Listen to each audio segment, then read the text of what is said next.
Howdy, what nuts, it's what chaos, and it is OilShark Day, Thursday, November 9th. I'm DJ, that's Pete. Pete, happy OilShark Day. You've been waiting for it. It's a big day. It is a really big day. I am quite excited. Does it not hit the same, though? I was upset a couple days ago. I'm still excited because we got the game tonight. No matter what, it's still going to be insane. Still a lot of high stakes here, especially for the Oilers, less so for the Sharks, which I'm upset about, but it still means the world to the Edmonton Oilers tonight. I think that all it does is just means that this is now a test for the Oilers. They've got to go. Things aren't going well for them, and they're going up against a hot team. That's right. A team that has found its stride, is playing their best hockey of the season. You don't want to go into San Jose, which is where it's being played tonight. You don't want to go into the Shark Tank and try to swim with the big dogs, but the Oilers are going to have to do it. What do we think the crowd's like in San Jose? Because there's probably not a lot of incentive to get to a Sharks game this season. I think it's our friend Kellen. I'll tell you what. I would pay exorbitant amounts of money to be at that game tonight. I know. Can we make a flight? I mean, yeah, the game's not until 10:30. You get a party and a funeral, and for the price of one ticket, we could make it tonight. We get credentials, dip into the post game, and just be like, Jay, look, whatever happens, and then ask whatever question, but just make everything with like, hey, and if this is the end, just make everything kind of. We are going to be previewing the game a little bit deeper later in the show, right? That was not a substantial preview for you? No, definitely not. We only said the first name of one person involved in both teams. We'll talk OilShark Bowl. Of course we will. Who you rooting for? We got the jerseys in there. Pete's got my disgusting old Sharks jersey that has a million stains on it. Such a good jersey, though. It's wonderful, and I'm an Oil man. You know that. We're joined today by Frank Vatrano, so we will be talking plenty of Ducks and their start to the season and whether their rebuild is maybe donezo if they've arrived. Such a fun team. Can't wait to talk about them. Kings also, if you watched last night, hitting their stride, really looking good. But we must start with the Toronto Maple Leafs getting off to an 0-1-0 start to their galvanized era. We know they got galvanized with that win. Oh, there you go, Sean. Great graphic. What a graphic. Leafs 0-1-0 since being galvanized. If you haven't been following hockey or live under a rock, the Leafs blew a lead and still kind of sort of won in overtime against the Lightning the other night. I say that's a galvanizing win. Pete's got an argument against it. They have their first game since then, yesterday evening, hosting the Ottawa Senators, and they're tied 3-3 with 8 minutes to go. Wouldn't you know it, buddy? They fucking got their asses kicked. They sure did. The wheels came off very quickly. And like the thing about the Leafs, and I said this a couple days ago, is that they're just incapable of putting together a 60-minute effort. And the inconsistency with that team is staggering because the second that you think that they've seized control of a game, they will give it right back as easily as they took it. So you wanted to use this game to have a discussion about how the Leafs are not galvanized, right? You think that this can debunk the common theory that the Leafs have been galvanized? I mean, you see it right there on the graphic, or you did see it. By the way, if you're listening to this on Spotify or podcast form or whatever, make sure to subscribe to our YouTube. There it is. We have great graphics. We have great production from our guy Sean. So we want those YouTube sub numbers. Yeah, that's right. We've looked pretty good in the process. That's right. I'm wearing a great hat. It's my first hat show. So nice. My first tie-dye But yeah, show. I think the proof is in the pudding. They're not galvanized. They're 0-1-0 since being quote-unquote galvanized. I think they are so galvanized it's contagious because who needed to be galvanized more? I mean, the Sharks or the Oilers probably, but like other than them, than the Senators. This is a galvanizing win for the Senators. They end up breaking through in the final 10 minutes of a game and really lay it on. They earn 2 goals in the final 8 minutes and are given a third thanks to some fun goaltending from Wall. But I think that the Leafs are so galvanized that it's spilled over into the Senators. You can have that opinion. We're going to be joined by our pal Nick Alberga in just here shortly. Do we have him on the? We can be joined by him now, which I believe is he's not in the mix. He's not in the mix. All right. Well, Nick's late. That's fine. We didn't ask him to come on either. Yeah, that's right. We just expected him to be here. Yeah, I mean, I don't think that the Leafs are galvanized, but we can get a second opinion or a third opinion, I suppose.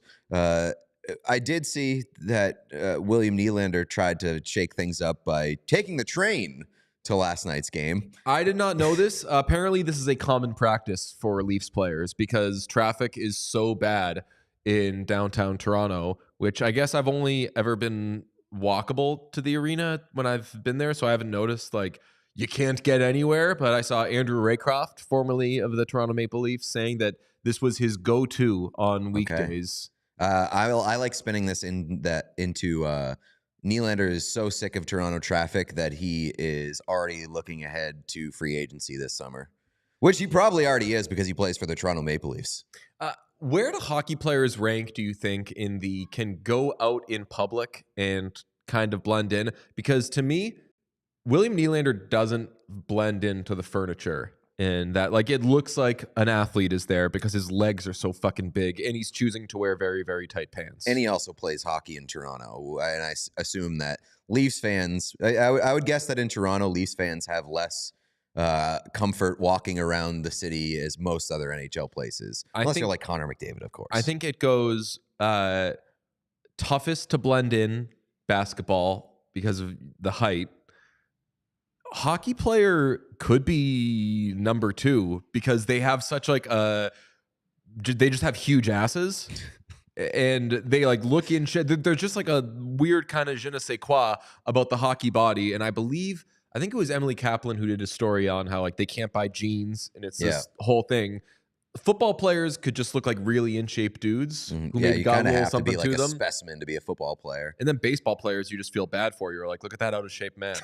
That's right. I hope that you would never know that they were athletes. But we are joined now by Nick Alberga from Daily Faceoff. You could hear him on Leafs Morning Skate. And Leafs Morning Take. Leafs Morning Take. That's what I said. What did you say? You said skate? Yeah, that's right. That was weird on your part. Nick, thank you for joining us. And look, there's been a real back and forth about whether or not Tuesday's victory for the Leafs over the Lightning was galvanizing. I think they're a totally galvanized team, and they're good to go for the rest of time. Pete thinks no. After watching last night, how do you feel about the galvanization status of your Toronto Maple Leafs? It's like shit yourself point, guys. Thank you so much for having me. Congratulations, by the way, on the new show. It's been sort of very fascinating once again to cover this Maple Leafs team. But on the galvanizing meter, I'm not very galvanized right now. Like it's an unmitigated disaster, truthfully, defensively. And I think the biggest story here is like a lot of the players they've added have not gelled whatsoever. John Klingberg's having a tough go of things. Ryan Reeves in the fourth line. Tyler Bertuzzi's been very up and down. Max Domi's their third line center now, but it's ramping up here and it's getting louder and louder, boys. And it's just not Willie Nylander in the subway, by the way. I'm glad you brought up the offseason additions. At what point do we start talking about the Leafs offseason being one of the worst of all time because every guy that they added sucks this year? I think it's too early. Like I always like to put everything into perspective, and I'm usually the sky's falling guy, but I've learned in the last couple of years, specifically covering the NHL now for like 12 years, like you can't judge a team on a body of work that samples like 5 games or like 10 games. It's got to be a season-long thing. Like hell, I went in the last year saying Vegas wasn't going to make the playoffs, and they go on to win the Stanley Cup, right? Florida Panthers, perfect example. Shit all season. They wake up for the last 15 games of the season behind their third string goaltender, go all the way to the Stanley Cup finals. So I'm a firm believer in getting it, the job done at the right time, Having said that, I think there's some glaring holes with this Maple Leafs team they need to figure out here. The most glaring is probably John Klingberg on the back end. How much leash does he get? Because obviously, like a $4 million deal in the offseason. He was benched for the final 7 minutes of last night's game. He has been on the ice for 14 goals at even strength through 13 games. Yes. He's been bad and he's been a problem. And then Keefe, after the game last night, said, we have to protect him. Like, do you have to protect a guy that you just signed for $4 million in the offseason? And like, how much longer does that experiment continue in Toronto? So I just finished today's edition of Leafs Morning Take, and we talked exactly about that. Like, there was some troubling comments, fellas, from Sheldon Keefe, the head coach of the Maple Leafs last night. Among them was protecting the guy that they signed for 1 year and $4.15 million. It was interesting. You know, we had Elliot Friedman on today's show, and he brought up the fact that the defenseman the Leafs actually really wanted was Matt Dumba. But at the time on July 1, apparently Matt Dumba was looking in the late fives. Obviously lands in Arizona, I think at 3.8. But to me, like, the story there is like, what a contrast in players, right? You go from Matt Dumba to John Klingberg. Having said that, I obviously they did their background work on this guy. Like, he hasn't been the same player for a long period of time, dating back to his days in Dallas. We all know what went down. He got zapped of his confidence. The whole contract thing could have been set for life, but he's coming off his worst season statistically of his career. He was dreadful last year, right? Started in Anaheim, then went to Minnesota. He was barely utilized there and then lands in Toronto. I understand why he signed in Toronto. Maybe he's the PP1 QB all season long, builds his value and signs a lengthy contract, but it's not working out that way. To answer your question, I think the leash is fairly long because of the injury concerns. Jake McCabe's battling his way back from a groin injury. Timothy Liljegren's going to be out for a couple months with a high ankle sprain. Connor Timmins is still a couple weeks away by necessity because they got nobody else who can play D. Like, they got Simon Benoit up. They got William Lagesson. Like, they're really, really going deep into the depths of the Toronto Marlies and the AHL to find guys. I think he's either going to play or they find something they can do with this guy. I don't know what they can do with him, quite frankly. They got to find a way to protect him, I guess. There you go. I'll say winners and losers of this whole thing stonks up for Tyler Bertuzzi because we haven't talked about him yet. Yeah. And as long as people are talking about how horrible an acquisition John Klingberg's been, they're not going to talk about Tyler Bertuzzi. But that Klingberg story fascinates me because Bertuzzi wasn't a July 1 guy either. He was kind of toiling and waiting to see if he could get that multi-year deal. He ends up slotting in with the Leafs, who we all thought at the time, great signing. I wouldn't sign a power forward to any sort of long-term deal. You in Toronto knows that better than anybody with the David Clarkson thing. But it does tell me that maybe the Leafs didn't totally have like a dead set plan on these are the guys we need. And they ended up kind of taking the guys that were there, but they weren't 1 year, $1 million guys the way that you usually settle. They ended up giving big money to players who possibly don't fit. Yeah, and I think the key there is that they're 1 year contracts predominantly to these guys. So like if they don't fit, they can move on. But the one thing I will counter with is like it's really, really early. And I think a lot of these moves are made for the purpose of having these guys deployed in the Stanley Cup playoffs, right? Your Bertuzzis, your Domies of the world. Ryan Reeves, to an extent, not really. He was never really going to be a factor in the postseason. So that's why I think I'm giving them the benefit of the doubt. I think identity crisis is the best phrase to describe what's going on with this team, because I think you're so right. Like, they went into this season and they talked about piss and vinegar and how they're going to be so tough and hard to play against, and it's the same old story. But I think they sort of forgot the nucleus is the same, and that seems to be a common theme with this team. You have the core four. Year after year, you can't get the job done. So when you start to point the finger in that direction, something they probably should have done a couple years ago. But I think it's fair to bring that up because I think they're like a mix of individuals right now, and they're trying to find their identity, and they're having a hard time with it, quite frankly. I mean, you're a voice of reason, clearly. You're saying it's early, but it's never too early to panic in Toronto.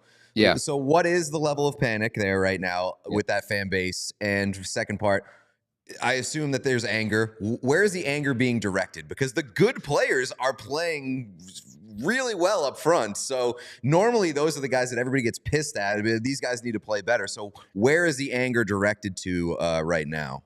So let me put it in the terms of your show and what you guys would appreciate. So like, you ever had that big feed, your stomach's growling and you're like, fuck, I'm going to muck tonight. I'm going to muck like 14 to 25 wings and I'm going to have a field day. It's that feeling like after you have that where it's inevitable, you're going to have to let go of those eventually, right? Like the time is coming. And guys, that's the feel around this team right now, to put it into context. Like there's a storm brewing. We just don't know what that storm's going to be. I think to answer your second question, Sheldon Keefe. People love pointing fingers in this market. It's really simple to do. And I think accountability is something I like to live by on an everyday basis, not just in the broadcasting world, the hockey world, whatever it may be. I think there's a lack of accountability where it's like it's everybody's fault but the players. And then last spring, they said it was the players. And then, the GM situation, Brad Treliving comes down, and Brendan Shanahan wants to quadruple down on the nucleus guys, the core guys. Sheldon Keefe's taking a lot of the heat. I think it's obviously the clear card that can be used by Brad Treliving because Sheldon Keefe is not his guy. So ultimately, as we see time and time again, guys, in pro sports, the true scapegoat always seems to be the head coach. And ultimately, if they can't rectify this situation, I think it's Sheldon Keefe who's going to take the noise here. Well, it's a great conversation, Nick. I'll get you out on this. Why do you like the Leafs? It's a good question. That's like all I've been thinking the whole fucking conversation. I'm like, this poor guy. You can pick any team you want, pal. It's not you, like any Leaf fan friends I've had. Like I've never had this conversation with them, but it's an overarching thing. Like, why do you fucking like them? So, man, that's a fair question, and I appreciate that. The funny thing about me, I was actually born in Montreal, so I had the opportunity to be a Habs fan. My dad was a big-time Habs fan. Thankfully, I was not. I hate the Habs. Maybe it's part and parcel to being a Leafs fan. But I moved to Ontario like when I was like 5 or 6, so it was too early. So I became a Leafs fan, became a Matt Sundin guy.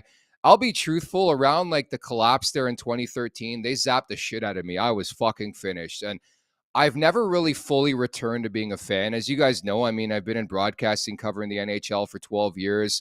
I get just as much joy as watching a San Jose Sharks Tampa game on a Sunday night than I do watching a Maple Leafs game. Obviously, there's extra intrigue.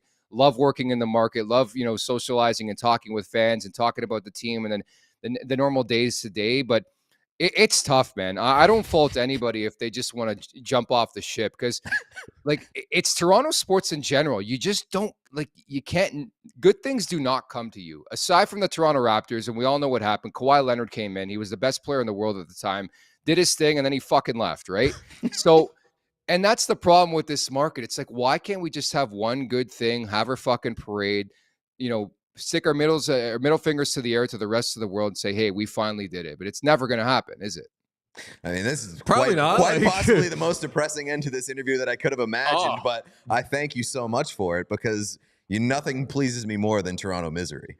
Thank you for having me. I will say nothing is worse than agreeing with a bunch of Bruins fans. But again, I won't lie. Love the culture with that team. You want to talk about identity crisis happening in Toronto? It's the opposite in Boston where you lose Bergeron, you lose Krejci, you lose Taylor Hall. Doesn't fucking matter. Your goaltenders make saves. You buy into the system. You buy into the coach. So good on you, Boston, but fuck you as well. Love you. Perfect. Nick Alberga from Daily Faceoff. You can hear him on Leafs Morning Take. You are the best. We hope to talk to you again soon. Thanks, guys. Good luck. And again, congratulations on the new show. Take care.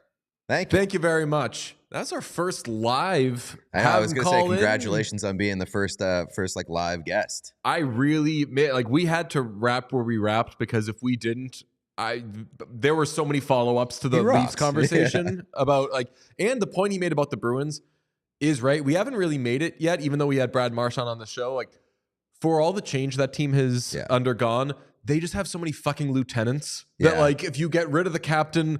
I'm so glad that somebody else said it because if we said it, it's annoying. Everybody would listen, be like, these guys are annoying, Bruins, Bobos, whatever. Yeah. So I'm glad it came up from somebody else. But I mean, he's right. We're spoiled as Bruins fans that just they somehow haven't completely fallen apart yet. You know why else we're spoiled? Because we got Ollie Pop here?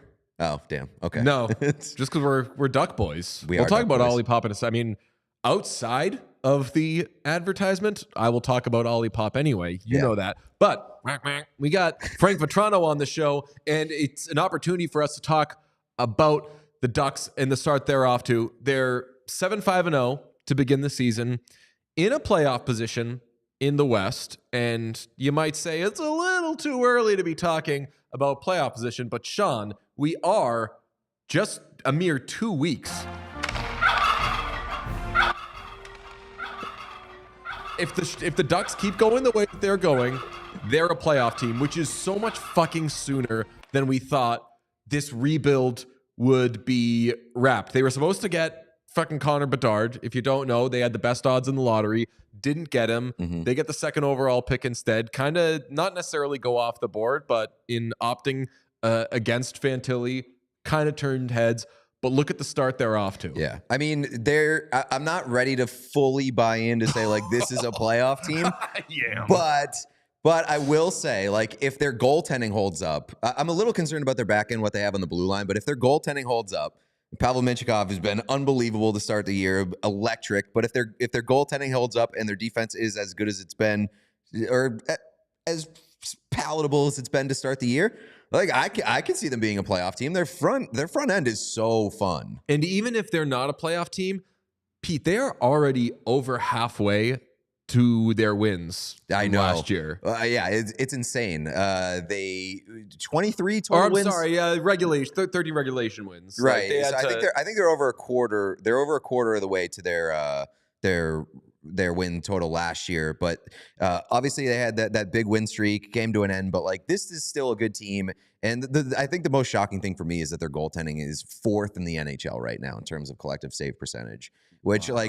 There was so much talk about John Gibson and him falling off, and like, can he get back to the guy that he's been or was a long time ago? But like, Lucas Doskal has been really, really awesome too to start this year. So like, if their tandem holds up, this could be a playoff team, which would kind of shock everybody. So Vatrano, we have today remote, and we got him yesterday, which is cool because a lot of the stuff we go in person and we do it, and we drop it when we can drop it. We're able to talk, and we'll get to him in a few minutes, but we are able to talk about like more things that are going on right now, which is cool. That being said, I want to get to the Ducks IRL, whether it's in Anaheim, somewhere else. I want to fucking watch these guys because their roster is so fun. Yeah, I mean, they're a fun young team. The come from behind wins. What do they have? Like 5 come from behind victories on the season. Like they're a team that should not be as confident as they are. Like, they're a young team. They were worse than the league last year. They have a brand new coach, and they're who rocks. But like, you look at that on paper and you're like, this team could once again suck this year. And really, they've kind of come into this season looking at it like a fresh start. And it seems like they're all buying in. And we talked to Vatrano and asked him about what's been different under Greg Cronin. And like, it just seems like they're very excited to be playing in Anaheim this year. Well, I'll tell you what, Ollie Pop has been buying into my mouth. Just straight in when I tip the can, buddy. I've got the cream soda going right now. And what I love about these reads, Sean like knows us, yeah. But how used to us would you say you are? A decent. I look over at you whenever Pete or I says a stupid thing that the other one has probably heard a million times. And yeah, like you have like a little grin of like, I mean, that was crazy. I've been doing this for a little bit. I can appreciate a good ad transition. Hell yeah. Well, we appreciate you. And I appreciate just fucking dumping Olipop right into my face. I've got the cream soda going right now. Yesterday, I finally tapped in. People in the comments in the chat were saying, Deej, when you tapping into strawberry vanilla? Don't be afraid, boy. It doesn't bite. And it's delicious. Pete's tapping in right now. Me, cream soda. Sean is just hammering the grape. He is. Man, strawberry vanilla is good. He is crazy about that. Love the grape. And I'm crazy about you using promo code CHAOS for 20% off your next Olipop order on drinkolipop.com. Olipop can also be found in over 22,000 stores across the country, including Walmart, Target, and Whole Foods. 5 grams of sugar? Forget it. Less than that. Vegan? Yup. Does it work for keto? Yes, it does. So no matter what you got going on, it's such a good complement to your meal. If you just need a little pick-me-up, you just want to get a little, you know what? Like if you're... A little help getting regular? Yeah. Let me tell you, this is not a private, this is not a health and beauty care aisle podcast, but I've been regular is all get out. I've been the stuff that It's been a lot of poop talk on this episode. We got Alberga talking about the Leafs aren't shitting themselves. I was going to yet. say Alberga would love this part of the ad read because we've been coming in. It's like, hey, buddy, how you doing? Crazy regular, thanks to Olipop. But like, look, I'm not going to not bad regular. No, like regular, regular. It's good regular. That's right. Get good regular, like me, Pete, and Sean. We guarantee it. No, I don't think you're allowed to say that. Chaos, 20% off. You know it. Olipop, or drinkolipop.com. Here is NHL leading goal scorer, which he isn't, but like he's kind of close up there. He's the greatest American goal scorer on the planet. Frank Vatrano. Frank Vatrano. Frank Vatrano, what's it like being the best player in the NHL? I wouldn't go that far, but no, this year's been fun. Living in California, play for the Ducks. Obviously, last year was pretty tough, and new coach and all that stuff this year, and it's been a good change. And we got a great bunch of guys. When you're in your upper 20s, established 20-goal guy, like, do you still think that you have it in you, and that like you will be the leading goal scorer type? No, I like to always take it, one game at a time and all that stuff. But for me, I always, I want to score 20 goals every year. And, once you hit 20, everything after that, it's great. Obviously you want to score as many goals as possible and help your team win. And, for me, like you said, late 20s, almost 30 here. So, I want to play this game as long as I can. And as long as my body's up to it and, and I feel good on the ice, I'll try to play this game as long as I can. You guys obviously had a tough year last year, but have been fun as hell to start this year. When you signed with the Ducks, what did you envision the timeline being like? Because, obviously you signed from a contender with the Rangers, and Ducks were a younger team. What were you envisioning when you signed in Anaheim? No, I was actually, with the situation that was going on in Anaheim, it kind of really reminded me of when I first got to Florida. We had a lot of guys that were kind of entering, I wouldn't say mid-20s, but around 24, 25. And I saw that here. We were obviously a little bit younger, but I saw the pieces that we had coming in. Obviously, we signed Stromer that summer, and we had Zegras, Mac T, and Cam Fowler has been here a long time, Troy Terry. I can go on with, the younger guys that we have here. And Pat, the GM, has done a great job of drafting younger players. So, you can see it this year with the younger guys who've added to our lineup have been huge for us. And, with the younger team, obviously takes a little bit of time to be a playoff contender, but the way we've been playing this year, looks like we're in the hunt and we want to keep going. But like I said, the situation coming here, it reminded me of Florida, and I was excited to be a part of it. You mentioned Mac T. The Mac T hype train has been in full steam ahead this season. Say something bad about him so that we can get more attention on you and how well you're playing. Oh, man. I don't know if I could say anything bad about the guy. Even though I want to really bad. I mean, the only thing I could really say bad about him is he's 20 years old? He looks like he's 45, but that's really the only bad thing I can say about the kid. He's a great kid. He's a future leader of this team. I'm fortunate enough to play on his line, have a really good relationship with him. He's got a great sense of humor and, get along well. What's different this year under Greg Cronin? Because obviously, the change has been, fruitful so far early in the season. What's it like been playing for him? I think accountability is basically the one thing that sticks out to me the most. And I think that's something that, kind of lacked last year was accountability and playing the right way and being a good professional every single day, not just in games, but in practices, what you do in the weight room, what you do off the ice, what you do when you go home. And, just all the older guys talking last year and how it was like when we were younger. And for me, when I signed in Boston, like I signed with a team that had a great culture and, they taught me how to play in the NHL, what it takes to play in the NHL every single day. And I think that's what Crow kind of brings to the table is he preaches not just on the ice stuff, but off the ice habits and what he expects from us every single day. And some days is hard. Some days every day he's completely honest with you. So you know exactly where you stand. And I remember me as a younger player, I wanted honesty. And sometimes you don't get that at a younger age with the relationships that you have. But I think even at a young age, when you have the honesty from the coach, you can become the player that you want to be and strive to be when you have the honesty and knowing what you're doing and what you need to do to be successful. Rebuilds aren't always incremental. It's not like every year you add another young player, you gain 5 points in the standings. Like, it seems like the team just kind of goes from in a rebuild to like, oh shit, they've arrived. Do you think that this group can be there? Absolutely. I think we've surprised a lot of teams. We're hard to play against, and obviously I think we're 7-5 now, and we still got a long road ahead of us. It's an 82 game season, so anything can happen. You get hot at the right time, you get cold. It's for us just to be consistent night in, night out, being hard to play against. And like you said, I think I talked to Stromer about this when I got to New York. It's like they were in that rebuild for however long it was. It was like a smaller rebuild, and all of a sudden they're playing in the conference final a year later. So it's like it kind of just comes upon you that your team's ready to play for a Stanley Cup. And obviously it takes time, but like you said, the rebuilds kind of just, they rebuild, and all of a sudden it comes to a time where your team's ready to win. I've always wanted to ask this question of a goal scorer. You have 2 hat tricks this season, no games with just 2 goals.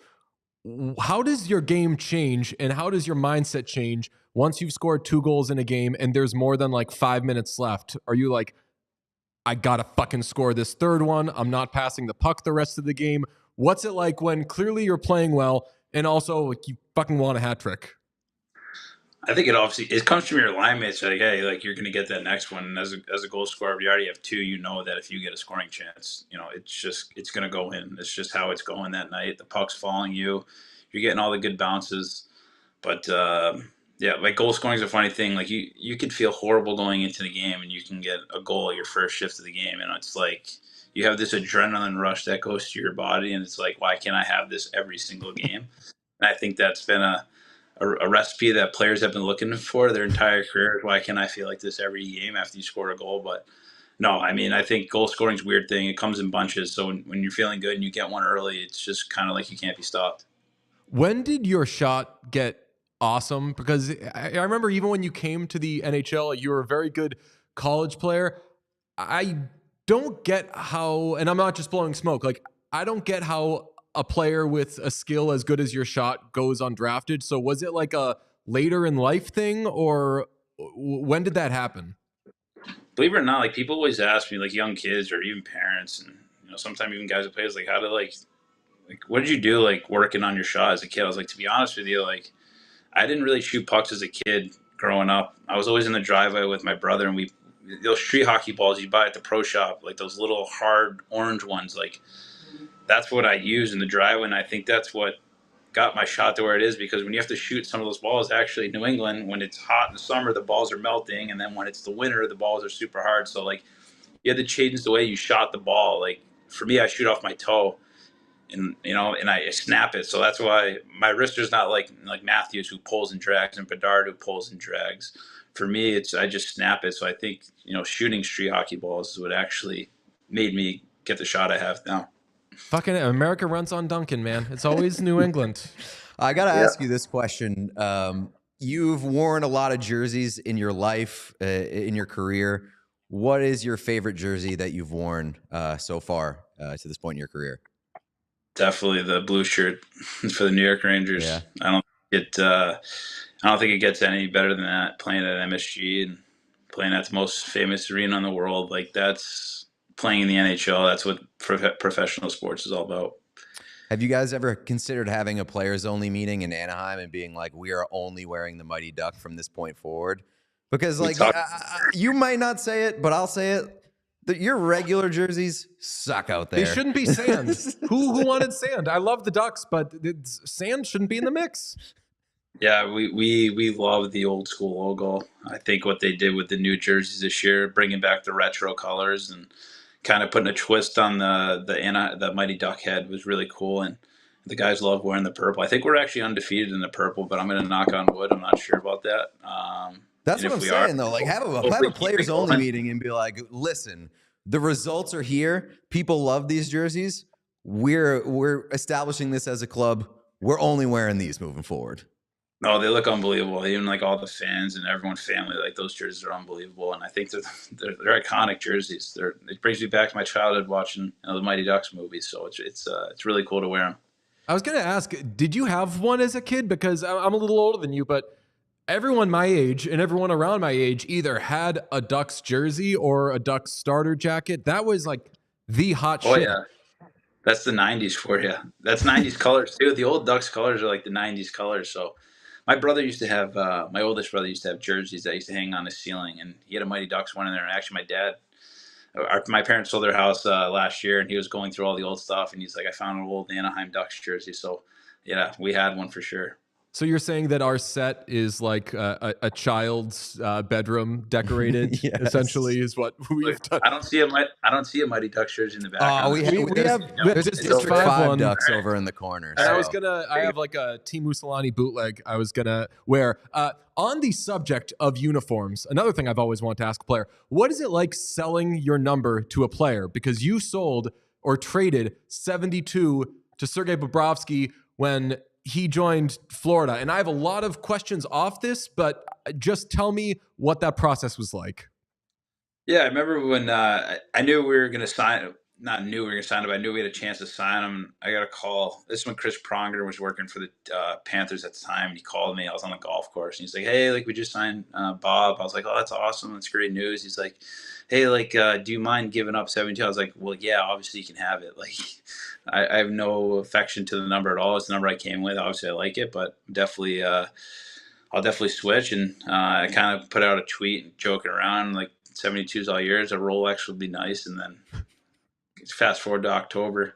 I think I said something about McDonald's in there too. I go into my stall after practice, and there's a Rolex bag, and then a Rolex box, and there's a McDonald's bag with 2 double quarter pounders and 2 large fries, and there's so much grease at the bottom of the bag that when I pulled it on my stall, like the burger and everything just fell right out.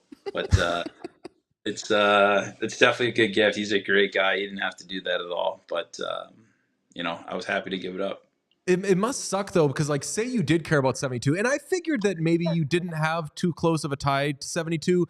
You wore it when you came to the NHL, but you were playing for a team that had 77, which you've worn in places since retired. So like 72, not to say that it's a throwaway number, it looked like maybe a number that you just had and maybe didn't care a ton about. But let's say you did care about it.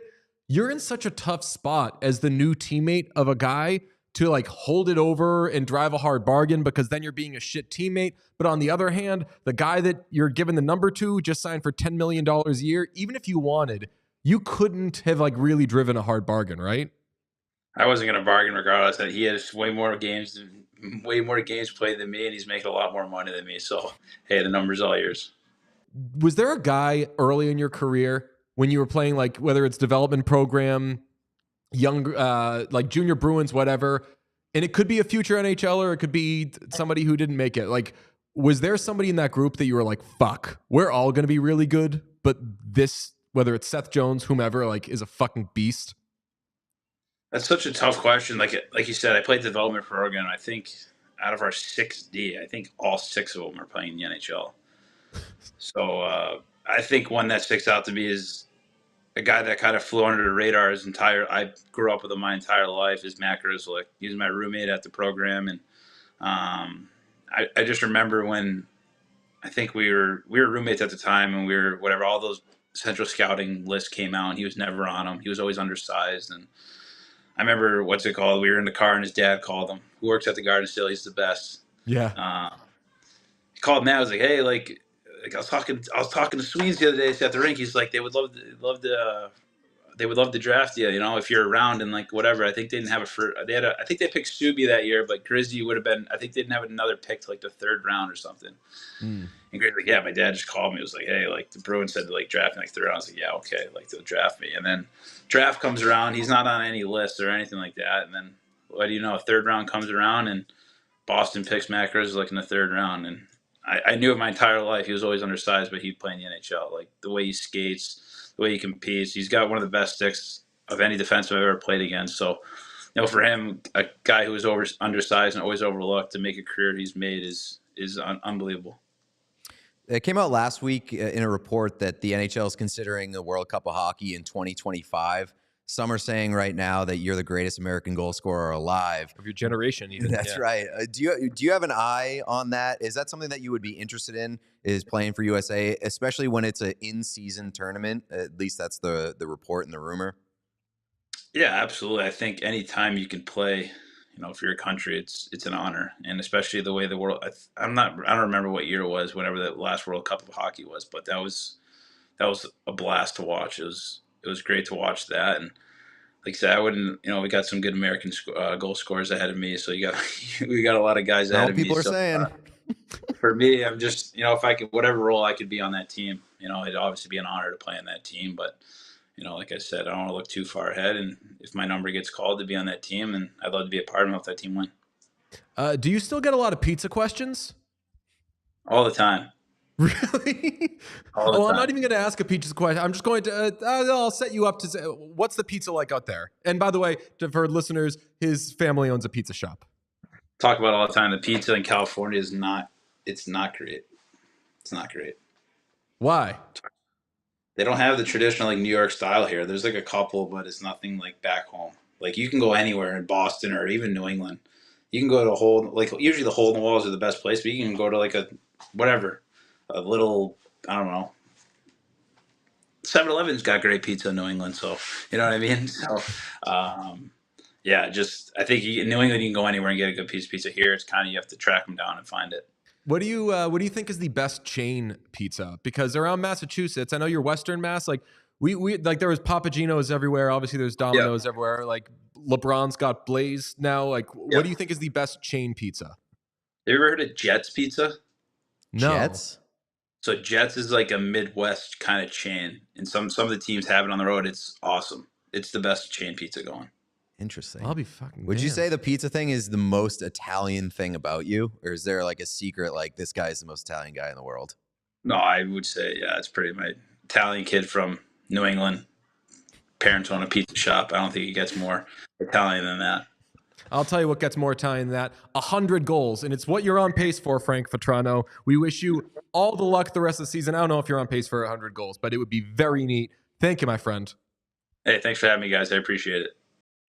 All right, Jets Pizza Inc. doing business as Jets Pizza. That makes it sound very criminally. Yeah, right. From Wikipedia. Not doing any favors. This is just a front. Is an American pizza franchise restaurant. It was founded in 1978 in the Detroit suburb of Sterling Heights, Michigan. Brothers Eugene and Jeff. It looks kind of like strip mall-y pizza. Not like mall pizza, but like strip mall pizza. And strip mall pizza greater than Is it mall Detroit pizza. style? I don't. Because Detroit style pizza is very good. Jets is known for its square deep dish Detroit style pizza. I don't like it calling it deep. Technically, it is deep right, dish-ish, but I mean, but it's Detroit's a different kind of deep dish. It's like a Sicilian. Also, I noticed you say Detroit, huh? Detroit, yeah. What do you say? I say Detroit, but both are. You say it like the Pistons PA guy. Detroit basketball. Yeah. That guy. Yeah. I say it like Eminem. Detroit what? Okay. Let's stay in the West where the Wild are shaking things up. They trade Kalen Addison to San Jose. They get Zach Bogosian from the Lightning. Bill Guerin basically saying, we soft, want to be tough. Kind of. I like the deal for the Sharks getting Kalen Addison because, I mean, if you're the Sharks, why not just take some chances? And Kalen Addison came up as a pretty highly touted prospect, hasn't exactly been fulfilling that to this point in his career, but he's still super young, and so I like taking a flyer on him if you're San Jose. Low stakes trade too. It's just like a pick swap basically. Yeah. And Bogosian, I think, will be fun out there. He's you know what he is, and you're not gonna change like the makeup of your team, but if you need a little more heft on the back end, he's got you. Let's stay in the West. We're in the West for the rest of the show. So let me tell you, if you're like, I don't know, like a Panthers fan, get the fuck out of here. We're not doing it. I kid. Because we're going to do OilShark in a minute, but we have to talk about the Kings. They beat Vegas last night. 7 straight road wins to open the season. Second in the NHL in goals per game at 4.25. 6th in goals against per game at 2.67. I don't know which is more stunning to me, but I guess overall, I'm just kind of not stunned by the Kings being really good. I said before the season, I think that if this team gets saves, they are as good as any team in the Western Conference. And I think this is a Stanley Cup roster. This team could absolutely contend for a cup this year. And I've been most shocked that not only have they gotten the saves, but Cam Talbot looks amazing. I think we're in like a Talbasance. It's quite possible. I mean, he's 36 years old. I was stunned. I knew that he didn't get a big deal in the offseason. I was stunned. He got a 1-year, $1 million deal. That sounds right. I know that he had a bad year in Ottawa, but like goaltending is hard to come by, and people love looking at what old goaltenders used to do and be like, well, we can give him a shot, $3 million. But they $1 million. But recently, they've all those examples, maybe not all of them, haven't been really worked so out. Bad that I think that like this is gonna be the second day in a row I've mentioned Braden Holtby, but I think that like Braden Holtby and Henrik Lundqvist like ruined second chances for star goalies everywhere. Maybe. I mean, Talbot's 36 years old. He's on his 6th team in 4 years. He's through 10 games this year. He's 7-2-1, a .930 save percentage with a league leading 7 wins and 7.5 goals saved above average, which he is in. If there is a Vezina conversation already, he is near the top. He is a man. I didn't think that we'd have Cam Talbot conversation, but I'm so glad didn't that we think we'd are. Have Cam Talbot Vezina conversation in November. You and I got into a heated debate last night, and by that I mean a 2-text exchange. I love Sean weigh in. I love that 80 on Pierre-Luc Dubois.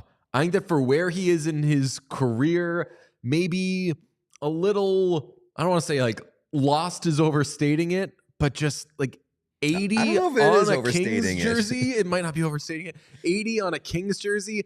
It just looks outrageous, but also like tough and cool. The word you're looking for is terrible. It looks terrible. Their numbers are like so big and blocky that like he chose the 2 blockiest numbers, like 8 and 0. 88 is the only one that would have been more like boxy. But I do appreciate 88's a better like skill player number. Right, true. Like anytime you double up, it's a pretty good look. 80 just looks so weird on a skill forward. Like if we were at the Kings Pro Shop where we have been multiple times poking around and I saw that PLD 80 jersey, I would probably tap in. I think you can tap in on Dubois in LA because he's been very good, and I'm curious to see like what his ceiling is because I think we're still looking to see what his ceiling is as a player. But the Kings as a whole, man, they have looked really good. They, especially defensively, them holding off the Golden Knights, and it wasn't a shutout, but it was like as close to a shutout as you could possibly have without it being a shutout. So, they're really impressive, and I'm excited about what's happening in LA. Speaking of Kings centers, Anze Kopitar scores his 400th, and Liam McHugh posed a good question on the TNT broadcast, which is, now that Patrice Bergeron is gone, is Anze Kopitar the favorite to win the Selke every year? And he probably, Selke voting is kind of weird. We can get into that in a second if the conversation goes there. But like, is he the guy that's written into the ballot in gray every year until you start typing, and then if you change it, make it something else? I mean, I think that he's the first guy that comes to mind if you're trying to think of that guy, but I don't think that guy exists. Like, I think that's what made Patrice Bergeron so special, is that he was there every single year, and like he deserved to be there every single year. Anze Kopitar, we all know, is like an unbelievable defensive forward. I don't even know if he's the best defensive forward on his own team.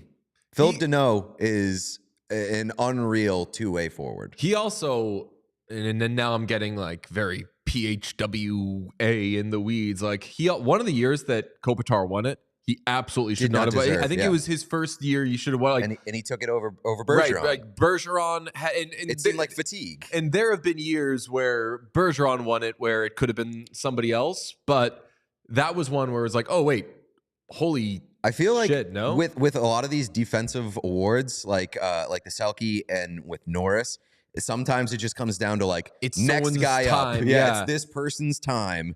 And like there is just more fatigue with those awards. And maybe it's just because like defensive metrics are kind of harder to evaluate rather than points, where it's you can just have a lazy take and be like, it's this guy's time. Yeah. So. I would get in arguments back when I was voting on these things where people be like, how is Shea Weber never won a Norris? That's so fucking weird. We kind of got to give it to him this year, right? And I'm like, hey, I agree with how is Shea Weber never won a Norris. But the answer is never, we just got to give him one. We're both Oscars guys. My favorite thing every year, not every year, but every few years, is when Glenn Close is nominated for an Oscar. And people are like, how has Glenn Close never won an Oscar? And the answer is because she's been like the third best a bunch of times in her Which given is years. admirable. She fucking rocks. But if she wasn't the best, she doesn't get it.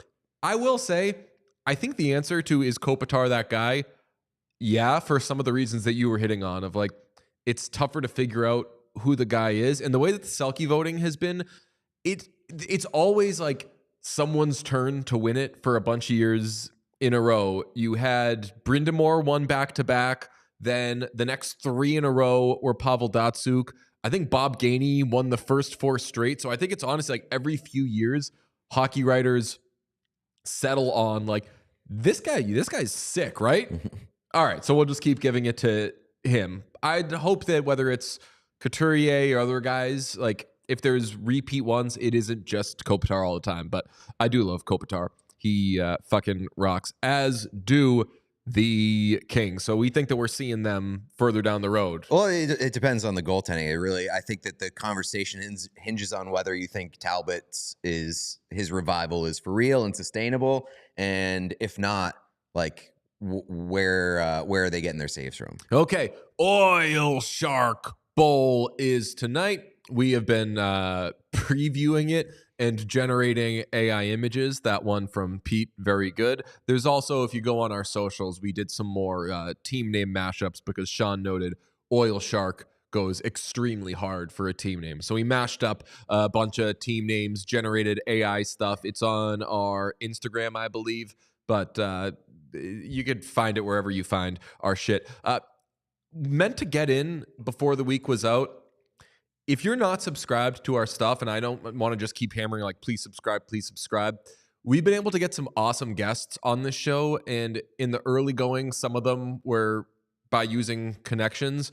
Now we're hoping to, and the way that we got Frank Vatrano, even though there's some light connections there as well, like we're able to book that by emailing teams saying, hi, we're the number X podcast on YouTube, whatever. We're number 2. Yeah. We're the number 2 hockey podcast in the United States. Teams see that, I think they're a little more inclined to pay attention. So It does help if you like these interviews to be subscribed to things, to smash whatever buttons, give 5 stars, et cetera, et cetera. Help us drop our balls on the table. Exactly. We're not doing that. We are previewing the Oils. The only thing on my table is 4 cans of Olipop, brother. We are previewing the OilShark Bowl. What do you want to see happen tonight, Peter? I'm like pretty undecided. I want to see drama for sure. I feel sort of guilty rooting for the Sharks to pull the upset because like I know it's going to cost at least one guy his job. Right. And so McDavid will be traded. No way that you would Connor McDavid. Yeah. What kind of leadership is that? There is no way that Jay Woodcroft survives. I would say I don't think he survives the night if they lose this game. I think that it will be one of those cases. He gets back to the office and he is fired. And there's a Mark Davis fortune cookie waiting for him. Yeah, exactly. You're fired, hotshot. I hate like rooting for that, but as somebody who just like named their podcast after loving chaos, it would be the most fun outcome. Yeah, I want the Sharks to win in overtime. We shouldn't force ourselves to go off brand. Feel what you feel, be what you are, as long as it's nice and doesn't disrupt the world. The worst possible outcome is the Oilers kicking the shit out of the Sharks. Right. So I was texting with some friends. Basically, the gambling advice that I give non-hockey fans are like, they'll text me and be like, the Oilers, the over-under in the Oilers game is too low. Should I bet it? It's always stuff about the Oilers because a bunch of shit happens when the Oilers play, and it's fun to bet on them. And I am an Oil man. I have cautioned Oiler fan or betting friends to not touch this game because maybe, we haven't really talked about this, maybe the Oilers kind of are sick of whatever this is and the coach, and they want some sort of spark and want some sort of change, maybe they do lay down in this You're game. suggesting that which they're would suck. throwing? Not They're throwing the game, but this happens all the time where like teams don't like the coach, don't like the situation, and like in a game where they should be extra motivated, they fucking aren't. And then you see, because how many times do we say like, in this game of all games, how could you come out so flat or whatever? Like, they weren't fucking there. Their motivation wasn't there. I'm not saying that that's going to happen. I'm saying we haven't even considered the possibility. Yeah, that's true. I think that it doesn't seem from the outside like there's a lot of reason to dislike Jay Woodcroft. I mean, they've been good under him. I just feel bad for him. I do feel sort of bad. But yeah, I am rooting for the chaos. I am rooting for, I'm rooting just for like kind of a good game. I don't want to hype up this game and then just have Edmonton kick the shit out of them. You posed a question, like there's been some discussion about how to fix the Oilers because they clearly need to be fixed. But the question is, do we want them to be fixed? I posed that to you, and you knew where I was going with it. You were like, no, of course we don't want to fix the Oilers. And I'll take it a step further. Can the Oilers be what we thought they could be, which is truly a real contender in the West, without being fixed? I say a fucking 1,000% yes. I think that's a better question, is like, are they capable of reaching their ceiling and the potential without a fix? Like, do they really, really need to be fixed? You'd like for them to be fixed. And by fixed, what does that mean? Does that mean roster changes? Does that mean just better utilizing the lineup? Does it mean settling into who the goalie is? Because I think that for me, the only fix I need is getting some stability in net. And that's not... I don't even know if that's going to save them, though. Like, obviously you stand a better chance, and you're not going to lose as many games when your goaltending is average. But their defense is just so porous, and they can't defend against the rush to the point where I think that if they even do start getting average goaltending, they're still going to lose a bunch of games. And they're in such a hole right now that they may not be able to get back to the spot where they need to be. I think they can't defend against the rush point is funny because like you're not supposed to be giving up chances off the rush, right? And everything is fuck, here they come the other way. So that is just, you're right. That is a roster wide problem though, or it's a system wide problem, I guess. I don't want the Oilers to be fully fixed. I want them to correct some of the problems that have prevented them from being, I don't want to say a relevant team because they're still relevant. We're talking about them. We're talking about how much they suck. But like the league's in a better place when the Oilers are competitive and when Connor McDavid is like on a team that's worth paying attention to. So I want them to correct some of the problems. I don't want to correct all of the problems because the Oilers are so fun because they're never fully together. Like there's nothing fun about a team that's does everything perfectly. Okay, so let's go blow by blow on just like the overall Oilers, and do we need this to be fixed for them to still be an enjoyable product? You don't want anything to change offensively. You want to make sure Connor McDavid's healthy, which I'm not sure he's healthy right now. I think that he rushed to come back to play in the Heritage Classic game. It was way ahead of schedule when he came back to play in that game. So I think there still might be something up with him. You want 100% McDavid and Draisaitl just because it is funny to watch those two carry the team when they suck. I also love Zach Hyman. Everybody knows that about me. But yeah, so you want health. Obviously, that's like a fix that sure is great. Teams being able to blow the zone so easily and go the other way, I want that to remain the same. Yeah. Because that is Oilers hockey. Yeah. You don't want to get away from your identity. Electric stuff going both ways. You don't, hey, we just go in there and play Oilers hockey. We want to get on the power play in the first 10 minutes. Right. One of the things that coaches always say is stick to your game. Yes. The Oilers playing good defense is not their game. They will be so uncomfortable if they ever get good at defense. The only thing about, though, the Oilers sticking to their game and certain like defensive-minded or I would say possession-minded coaches have this, where like you can make mistakes within the system. The only thing about this very fun Oilers system is you can't make mistakes within the system because your system already involves the other team going the other way a bunch. That's true, and you can't make those mistakes because you're not getting saves. Like if your system involves the possibility of making mistakes, you have to have somebody bail out the mistakes, and nobody's bailing out any of the Oilers' mistakes at this point. Okay, so keep scoring goals, keep getting on the power play, keep giving up chances against. I would just like if every now and then, and I said it the other day about Skinner, just like make the fucking first save. If you get beat on the rebound, whatever, then we say, the fucking Oilers and everything. But like, it can't be just as clean as you have a chance, puck goes the other way, it's in the back of the net within 2 seconds. That's no fucking. I don't know. I've seen them make several first saves, and somehow after the first save, like Skinner's in the corner, like he's just going too far out of the net. He's prospecting. He's an oil man. That's true. That is true. We will say before we head out of here, if the Sharks win tonight, we will most likely be doing an episode tomorrow. We're not scheduled to do an episode on Fridays, but assuming the Sharks pull it out, there's going to be some news. There's going to be just plenty of panic, plenty of laughs. We have to be in studio and we have to do an episode. I don't know if we'll be able to be in studio, but we will have an episode, content, something. Is a good thing about this being as often as it is we'll have something on everything as it happens. So we appreciate you. No stars today. The stars are you, the listener, the viewer, and Connor Bedard and Kevin Korchinski and Frank Vatrano. We've got more guests next week who are excellent. Get on that What Chaos YouTube. Follow us on all the socials. Thank you, Sean, for a killer week while you were moving and going through all sorts of chaos. First full week in Boston. What a guy. All right, we will talk to you next week. Go Oilers. Go Sharks. We all silly like the mayor.